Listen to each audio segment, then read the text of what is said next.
வணக்கம். இன்றைய முக்கிய செய்திகள். தமிழகத்தில் சூரிய சக்தி மின் உற்பத்தி அதிகரித்துள்ளதாக மின்வாரிய அதிகாரிகள் தெரிவித்துள்ளனர்.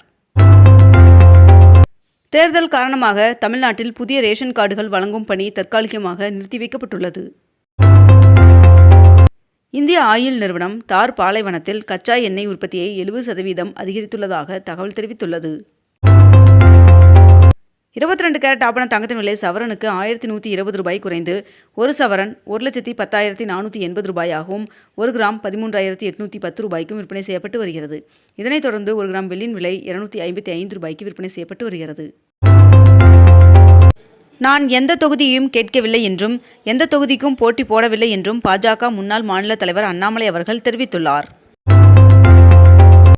வில்லிவாக்கம் தொகுதியில் தவேக தலைவர் விஜய் அவர்கள் தேர்தல் பரப்புரை மேற்கொள்ள உள்ளார் என்று தகவல் வெளியாகியுள்ளது. தமிழகத்தில் இன்று தென் தமிழகம் மற்றும் மேற்கு தொடர்ச்சி மலை மாவட்டங்களில் ஒரு சில இடங்களில் இடிமின்னலுடன் கூடிய லேசானது முதல் மிதமான மழை பெய்ய வாய்ப்புள்ளதாகவும், விருதுநகர், தேனி மற்றும் திண்டுக்கல் ஆகிய மாவட்டங்களில் ஒரு சில இடங்களில் கனமழை பெய்ய வாய்ப்புள்ளதாகவும் வானிலை மையம் தகவல் தெரிவித்துள்ளது. தமிழகத்தில் வருகின்ற ஏப்ரல் 23ஆம் தேதி நடைபெறவுள்ள சட்டமன்ற தேர்தலுக்கான வேட்புமனு தாக்கல் இன்று மாலையுடன் நிறைவடைகிறது. தேர்தல் நடத்தை விதி அமலில் உள்ள 5 மாநிலங்களில் தற்போது வரை 652 கோடி ரூபாய் பறிமுதல் செய்யப்பட்டுள்ளதாக தேர்தல் ஆணையம் தெரிவித்துள்ளது. புதுச்சேரியில் இன்று முதலமைச்சர் மு.க. ஸ்டாலின் அவர்கள் பிரச்சாரம் மேற்கொள்ள உள்ளார். ஈரானில் சிக்கியுள்ள இந்திய மீனவர்கள் ஆர்மீனியா வழியாக இந்தியா அழைத்து வரப்பட்டுள்ளதாக ஒன்றிய அரசு தெரிவித்துள்ளது. 2025-26ஆம் நிதியாண்டில் இந்தியாவின் மருந்து ஏற்றுமதி 2,66,000 கோடி என்று தெரிவிக்கப்பட்டுள்ளது. 37 நாட்களுக்கு மேலாக இணைய வசதியின்றி ஈரான் உள்ளதாக தெரிவிக்கப்பட்டுள்ளது. ஹார்முஸ் நீரிணை வழியாக அதிகபட்ச கப்பல் போக்குவரத்தை கொண்ட நாடுகளில் ஒன்றாக இந்தியா உள்ளது என்று தெரிவிக்கப்பட்டுள்ளது. ஒடிசா உயர்கல்வி நிறுவனங்களில் SC/ST பிரிவினருக்கான இடஒதுக்கீடு 2 மடங்காக அதிகரிக்க அம்மாநில அமைச்சரவை ஒப்புதல் வழங்கியுள்ளது. மதுரை மத்திய தொகுதியில் போட்டியிட நடிகர் சுந்தர்சி அவர்கள் வேட்புமனு தாக்கல் செய்துள்ளார். மேற்கு வங்கத்தில் 2,40,000 மத்திய ஆயுத காவல் படையினரை பணியில் அமர்த்த உள்ளதாக தேர்தல் ஆணையம் தெரிவித்துள்ளது. சசிகலா அவர்கள் 4ஆம் கட்ட வேட்பாளர் பட்டியலை வெளியிட்டுள்ளார். ஈரானிடமிருந்து கச்சா எண்ணெய் பெற்றதை இந்தியா உறுதி செய்ததாக தகவல் வெளியாகியுள்ளது. திருப்பரங்குன்றம் சுவாமி கோவிலில் மகா தேரோட்டம் கோலாகலமாக நடைபெற்றது. திருச்செங்கோடு தொகுதியில் தவேக வேட்பாளர் அருண்ராஜ் அவர்கள் வேட்புமனு தாக்கல் செய்தார்.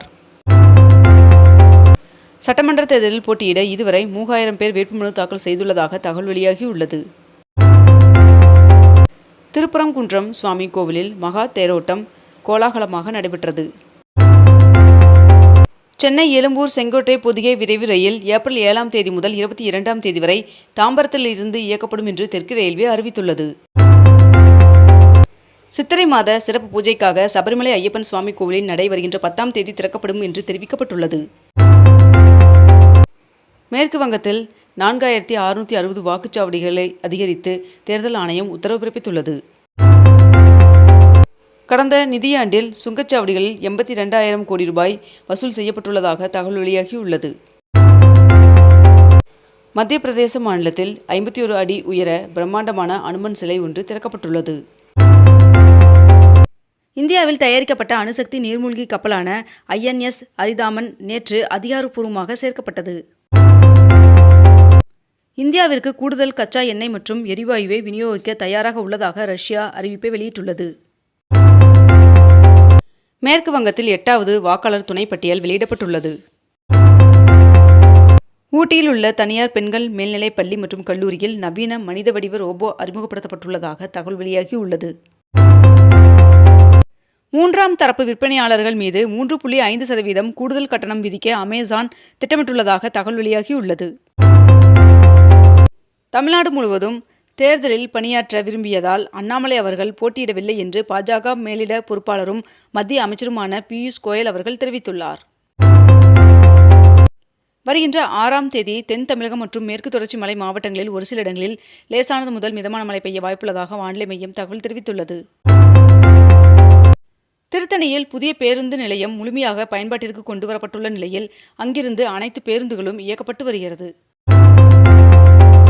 தமிழ்நாடு சட்டமன்ற தேர்தலில் வெற்றி வேட்பாளராக அறிவிக்கப்பட்ட அனைத்து பாஜக வேட்பாளர்களுக்கும் மனமார்ந்த வாழ்த்துக்கள் தெரிவித்துள்ளார் அண்ணாமலை அவர்கள். NCERT நிறுவனத்திற்கு நிகர்நிலை பல்கலைக்கழக அந்தஸ்தை UGC வழங்கியது. CBSE பள்ளிகளில் 2026-27 கல்வியாண்டில் முதற்கட்டமாக 6ஆம் வகுப்புகளில் மும்மொழி கொள்கை அறிமுகம் செய்யப்பட உள்ளது.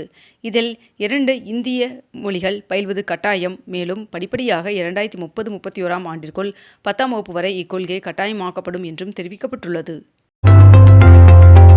தமிழகம் புதுச்சேரி சட்டமன்ற தேர்தலை முன்னிட்டு வருகின்ற 23ஆம் தேதியன்று சென்னை ஹைகோர்ட் மதுரை கிளை மற்றும் மாநிலம் முழுவதும் உள்ள அனைத்து கோர்ட்டுகளுக்கும் தீர்ப்பாயங்களுக்கும் விடுமுறை அறிவிக்கப்பட்டுள்ளது. பெட்ரோ கெமிக்கல் பொருட்களுக்கு ஜூன் 30ஆம் தேதி வரை ஒன்றிய அரசு இறக்குமதி வரி விலக்கு அளித்துள்ளதாக தகவல் வெளியாகியுள்ளது. தமிழ்நாட்டில் தேர்தல் தொடர்பாக கருத்து கணிப்பு முடிவுகள் உட்பட எந்த ஒரு விவரத்தையும் வருகின்ற 21ஆம் தேதி முதல் 23ஆம் தேதி வரை 48 மணி நேரத்திற்கு காட்சிப்படுத்த தடை விதித்து தேர்தல் ஆணையம் அறிவித்துள்ளது. அமெரிக்க கல்வி நிறுவனங்களில் சேரும் இந்திய மாணவர்களின் எண்ணிக்கை 6.9% குறைந்துள்ளது என்று ஒன்றிய அரசு தெரிவித்துள்ளது. சீன நிறுவனங்களிடமிருந்து பெறப்பட்ட 1,50,000 CCTV கேமராக்களை மாற்ற டெல்லி மாநில அரசு முடிவு செய்துள்ளதாக தகவல் வெளியாகியுள்ளது. ஏப்ரல் 5 மற்றும் 6 ஆகிய தேதிகளில் நிதின் நவீன் மற்றும் அமித்ஷா ஆகியோர் தமிழகம் வரவுள்ளதாக தகவல் வெளியாகியுள்ளது. தமிழக வெற்றிக் கழக தலைவர் விஜய் அவர்கள் நேற்று திருச்சி கிழக்கு தொகுதியில் வேட்புமனு தாக்கல் செய்துள்ளார். சென்னை எழும்பூர் ரயில் நிலையத்திலிருந்து வழக்கம் போல் புறநகர் மின்சார ரயில் சேவைகள் தொடங்கியது.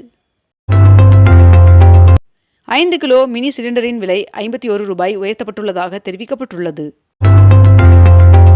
புதுச்சேரியில் தேர்தலை ஒட்டி ஏப்ரல் 7 முதல் 10ஆம் தேதி வரை பள்ளிகளுக்கு விடுமுறை அறிவிக்கப்பட்டுள்ளது. தமிழ்நாடு சட்ட ஒழுங்கு DGP-யாக சந்தீப் ராய் அவர்களை நியமித்து தேர்தல் ஆணையம் உத்தரவிட்டுள்ளது. இனி ரயில்கள் புறப்படுவதற்கு 30 நிமிடத்திற்கு முன்பும் போர்டிங் பாயிண்டை மாற்றலாம் என்று தெரிவிக்கப்பட்டுள்ளது. தவிக தலைவர் விஜய் அவர்கள் புதுச்சேரியில் பிரச்சாரம் மேற்கொள்வதற்கு 11 நிபந்தனைகளுடன் அனுமதி வழங்கப்பட்டுள்ளதாக தகவல் வெளியாகியுள்ளது. செம்மண் குவாரி வழக்கில் இருந்து முன்னாள் அமைச்சர் பொன்முடி மற்றும் அவரது மகன் கௌதம் சிகாமணி உள்ளிட்டோர் விடுவிக்கப்பட்டுள்ளனர். சென்னை சேப்பாக்கம் திருவல்லிக்கேணி தொகுதியில் துணை முதல்வர் உதயநிதி ஸ்டாலின் அவர்கள் வேட்புமனு தாக்கல் செய்தார். பின்னலாடை தயாரிப்பிற்கான நூல் விலை 2 நாளில் கிலோவிற்கு ₹12 உயர்ந்துள்ளது. இத்துடன் இன்றைய தலைப்புச் செய்திகள் நிறைவடைகின்றன.